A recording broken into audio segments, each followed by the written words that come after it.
I uninvited my best friend of 12 years from my wedding 2 weeks before the date, and I'm still not sure if I saved my marriage or ended my friendship. And I think both things might be true at the same time. Marcus and I got engaged 14 months ago. It was quiet, just the two of us in the kitchen after dinner, which is exactly how we both wanted it. We're not big people. We don't throw parties or make announcements. We sent a few texts, and that was that. The wedding has always been small. 30 people, one venue, one night. Priya has been my best friend since we were 19, sitting next to each other in an intro economics lecture neither of us wanted to be in. She was the first person I called when Marcus proposed. She cried before I even finished the sentence. I asked her to be my maid of honor approximately 48 hours later, and she said yes. So fast I laughed. For the first 8 months it was fine. Better than fine. She helped me pick the venue, came to every tasting, talked me down when I spiraled about the seating chart at 11 at night. She was exactly who I needed her to be. Then Marcus and Priya had an argument at his birthday dinner in October. I still don't fully know what it was about because neither of them will give me the same version. What I know is that they stopped being comfortable around each other after that, and what I felt, sitting between them at every subsequent dinner, was the specific exhaustion of loving two people who have decided not to try. I kept waiting for it to pass. I made excuses to both of them separately. I told Marcus she was going through something. I told Priya he was stressed about work. I smoothed and smoothed until my hands were raw and nothing changed. 3 weeks before the wedding, Priya pulled me aside after brunch and told me she thought Marcus was wrong for me. Not that she had concerns, not that she was worried. She told me she had always thought this, that she had been biting her tongue for 2 years, and that she felt like she had to say it before I made a permanent decision. She said she cared too much to stay quiet. I sat with it for 4 days. I didn't sleep well. I went back over years of her and Marcus in the same room trying to find evidence of what she meant, and what I found instead was 100 small moments of her being difficult around him that I had explained away one by one. Her sharpness at his promotion dinner, the way she'd gone quiet when we announced the engagement, the comments I filed under Priya just being Priya. I called her on a Thursday morning and I told her I didn't think she should come. She said, "What do you mean?" I said I meant the wedding. I told her that what she said had changed something I couldn't undo,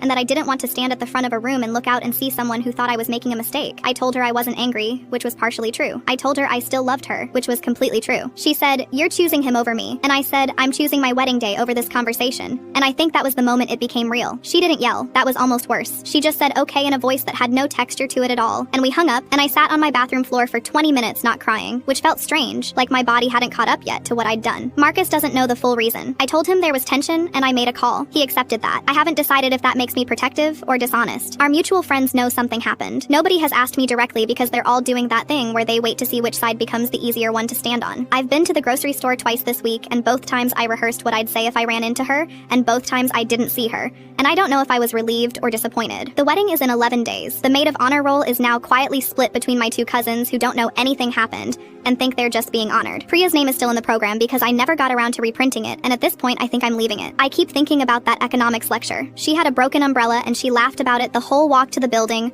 rain soaking through her jacket, completely unbothered. I loved her immediately and completely and without complication. I don't know what I feel now.